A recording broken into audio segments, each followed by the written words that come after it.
ओम नमो भगवते वासुदेवाय। ओम नमो भगवते वासुदेवाय। ओम नमो भगवते वासुदेवाय। आप सबका आज की श्रीमद् भगवद गीता यथारूप की रीडिंग में स्वागत है। हम पिछली दफा भूमिका से पढ़ रहे थे श्रीमद् भगवद गीता यथारूप की। अब हम उसी से आगे कंटिन्यू करेंगे। मुखं करोति वाचालं पंगुं लंघयते गिरिं यत्कृपातमहं वन्दे श्रीगुरुं दीनतारिणं परमानंदमाधवं श्री चैतन्य ईश्वरं। हरि ओम तत्सत। भौतिक प्रकृति क्या है? गीता में इसकी भी व्याख्या अपरा प्रकृति के रूप में हुई है। जीव को परा प्रकृति, उत्कृष्ट प्रकृति कहा गया है। प्रकृति चाहे परा हो या अपरा, सदैव नियंत्रण में रहती है। प्रकृति स्त्री स्वरूपा है और वह भगवान द्वारा उसी प्रकार नियंत्रित होती है जिस प्रकार पत्नी अपने पति द्वारा। प्रकृति सदैव अधीन रहती है, उस पर भगवान का प्रभुत्व रहता है क्योंकि भगवान ही नियंत्रक है। जीव तथा भौतिक प्रकृति दोनों ही परमेश्वर द्वारा अधिशासित एवं नियंत्रित होते हैं। गीता के अनुसार यद्यपि सारे जीव परमेश्वर के अंश हैं, लेकिन वे प्रकृति ही माने जाते हैं। इसका स्पष्ट उल्लेख भगवद गीता के 7वें अध्याय में हुआ है। अपरिमितं स्त्वन्यां प्रकृतिं विधि में पराम जीवभूतां महाबाहो ययेदं धार्यते जगत। यह भौतिक प्रकृति मेरी अपरा प्रकृति है, लेकिन इससे भी परे दूसरी प्रकृति है, जीव भूताम अर्थात जीव है। भौतिक प्रकृति 3 गुणों से निर्मित है, सतोगुण, रजोगुण और तमोगुण। इन गुणों के ऊपर नित्य काल है और इन प्रकृति के गुणों तथा नित्य काल के नियंत्रण एवं संयोग से अनेक कार्यकलाप होते रहते हैं जो कर्म कहलाते हैं। ये कार्यकलाप अनादि काल से चले आ रहे हैं और हम सभी अपने कार्यकलाप अथवा कर्मों के फलस्वरूप सुख या दुख भोग रहे हैं। उदाहरणार्थ मान लें कि मैं व्यापारी हूँ और मैंने कठोर श्रम और बुद्धि से काम किया है। मैंने बुद्धि से कठोर श्रम किया है और बहुत संपत्ति संचित कर ली है, तब मैं संपत्ति के सुख का भोगता हूँ। किंतु यदि मानने की व्यापार में हानि से मेरा सब धन जाता रहेगा तो मैं दुख का भोगता हो जाता हूँ। इसी प्रकार जीवन के प्रत्येक क्षेत्र में हम अपने कर्म के फल का सुख भोगते हैं या उसका कष्ट उठाते हैं। यह कर्म कहलाता है। ईश्वर, जीव, प्रकृति, काल और कर्म, इन सब की व्याख्या भगवद गीता में हुई है। इन 5 में से ईश्वर, जीव, प्रकृति और काल शाश्वत हैं।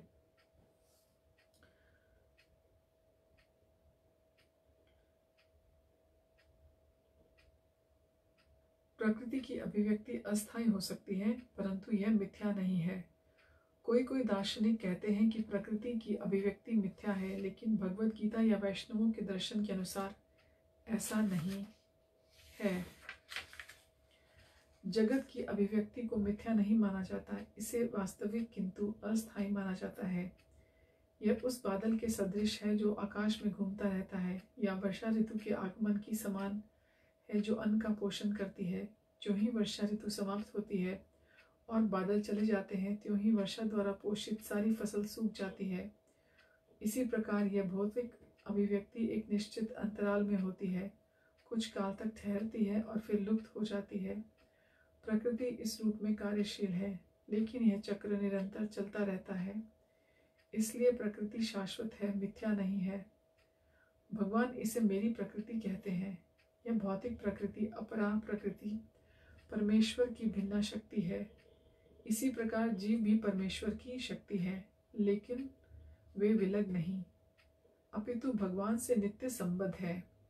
इस तरह भगवान, जीव, प्रकृति तथा काल, ये सब परस्पर संबंधित हैं और सभी शाश्वत हैं, लेकिन दूसरी वस्तु कर्म शाश्वत नहीं है। हाँ, कर्म के प्रभाव अत्यंत पुरातन हो सकते हैं। हम अनादिकाल से अपने शुभ अशुभ कर्म फलों को भोग रहे हैं, किंतु साथ ही हम अपने कर्मों के फल को बदल भी सकते हैं और यह परिवर्तन हमारे ज्ञान की पूर्णता पर निर्भर करता है। हम विविध प्रकार के कर्मों में व्यस्त रहते हैं। निस्संदेह हम यह नहीं जानते कि किस प्रकार के कर्म करने से हम कर्म फल से राहत प्राप्त कर सकते हैं, लेकिन भगवत गीता में इसका भी वर्णन हुआ है। ईश्वर अर्थात परम ईश्वर की स्थिति परम चेतना स्वरूप है। जीव भी ईश्वर के अंश होने के कारण चेतन है। जीव तथा भौतिक प्रकृति दोनों को प्रकृति बताया गया है, अर्थात वे परमेश्वर की शक्ति हैं, किंतु इन दोनों में से केवल जीव चेतन है, दूसरी प्रकृति चेतन नहीं है। यही अंतर है। इसलिए जीव प्रकृति परा या उत्कृष्ट कहलाती है, क्योंकि जीव भगवान जैसी चेतना से युक्त है। लेकिन भगवान की चेतना परम है और किसी को यह नहीं कहना चाहिए कि जीव भी परम चेतन है। जीव कभी भी, यहाँ तक कि अपनी सिद्ध अवस्था में भी परम चेतन नहीं हो सकता, और यह सिद्धांत भ्रामक है कि जीव परम चेतन हो सकता है। वह चेतन तो हो सकता है, लेकिन पूर्ण या परम चेतन नहीं।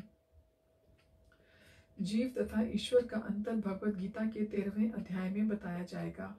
ईश्वर क्षेत्रज्ञ व चेतन है, जैसा कि जीव भी है, लेकिन जीव अपने शरीर के प्रति सचेत रहता है, जबकि भगवान समस्त शरीरों के प्रति सचेत रहते हैं। चूंकि वे प्रत्येक जीव के हृदय में वास करते हैं, अतएव वे जीव शेष की मानसिकता गतिशीलता से परिचित रहते हैं। हमें यह नहीं भूलना चाहिए। यह भी बताया गया है कि परमात्मा प्रत्येक जीव के हृदय में ईश्वर या नियंता के रूप में वास कर रहे हैं, और जैसा जीव चाहता है वैसा करने के लिए जीव को निर्देशित करते रहते हैं। जीव भूल जाता है कि उसे क्या करना है।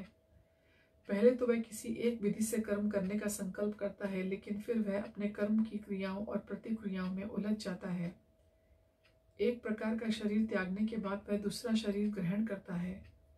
जिस प्रकार हम वस्त्र उतारते व पहनते रहते हैं, इस प्रकार जब आत्मा देहांतरण कर जाता है, उसे अपने विगत पूर्वकृत कर्मों का फल भोगना पड़ता है।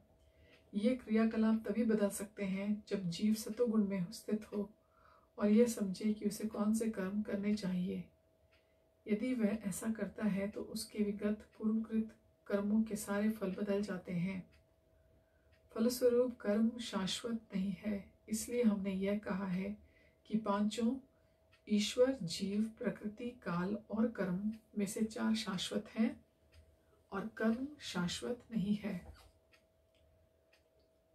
परम चेतन ईश्वर जीव से इस मामले में समान है। भगवान और जीव दोनों की चेतनाएं दिव्य हैं। यह चेतना पदार्थ के संयोग से उत्पन्न नहीं होती है, ऐसा सोचना भ्रांति मूलक है। भगवत गीता इस सिद्धांत को स्वीकार नहीं करती कि चेतना विशेष परिस्थितियों में पदार्थ के संयोग से उत्पन्न होती है।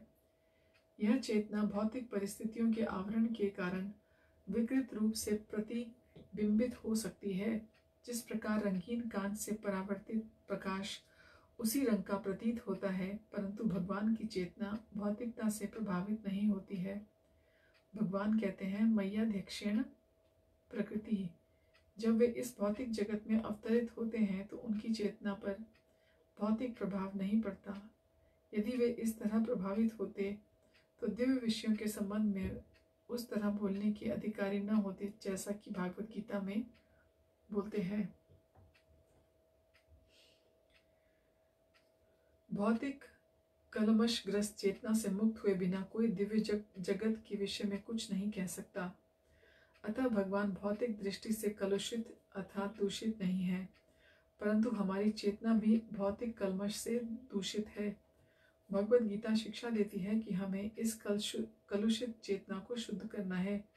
शुद्ध चेतना होने पर हमारे सारे कर्म ईश्वर की इच्छा अनुसार होंगे और इससे हम सुखी हो सकेंगे। ऐसा नहीं है कि हमें अपने सारे कार्य बंद कर देने चाहिए, अपितु हमें अपने कर्मों को शुद्ध करना चाहिए, और शुद्ध कर्म भक्ति कहलाते हैं। भक्ति में कर्म सामान्य कर्म प्रतीत होते हैं, किंतु वे कलुषित नहीं होते। एक अज्ञानी व्यक्ति भक्त को सामान्य व्यक्ति की भांति काम करते देख सकता है, किंतु ऐसा मूर्ख यह नहीं समझता कि भक्त या भगवान के कर्म अशुद्ध चेतना या पदार्थ से कलुषित नहीं होते।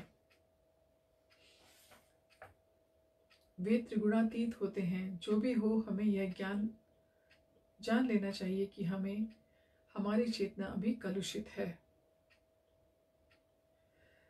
जब हम भौतिक दृष्टि से कलुषित होते हैं तो तब हम बद्ध कहलाते हैं, कंडीशनड। मिथ्या चेतना का प्राकट्य इसलिए होता है कि हम अपने आप को प्रकृति का प्रतिफल उत्पाद, यह मिथ्या अहंकार कहलाता है। प्राप्त करने के लिए ही अर्जुन ने अपने आप को इस अवस्था में उपस्थित किया था। व्यक्ति को देहात्म बुद्धि से मुक्त होना चाहिए। अध्यात्मवादी के लिए प्रारंभिक कार्य अर्थात कर्म यही है। जो मुक्त होना चाहता है, जो बंधनों से छूटना चाहता है, उसे सर्वप्रथम यह जान लेना चाहिए कि वह शरीर नहीं है। जो बंधनों से छूटना चाहता है, उसे जान लेना चाहिए कि वह यह शरीर नहीं है। मुक्ति का अर्थ है कि भौतिक चेतना से स्वतंत्रता। श्रीमद् भागवतम में भी मुक्ति की परिभाषा दी गई है। मुक्तिर हित्वा अन्याथ रूपम स्वरूपेण व्यवस्थिति।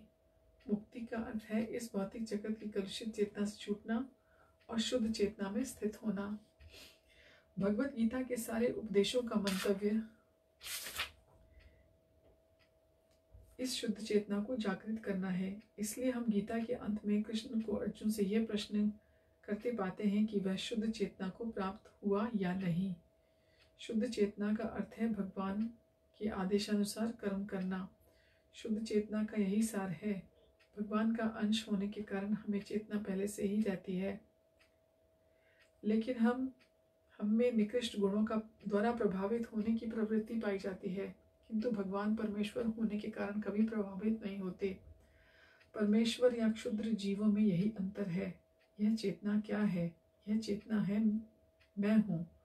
और फिर मैं क्या हूँ? कलुषित चेतना में मैं हूँ का अर्थ है कि मैं सर्वे सर्वा हूँ, मैं भोगता हूँ।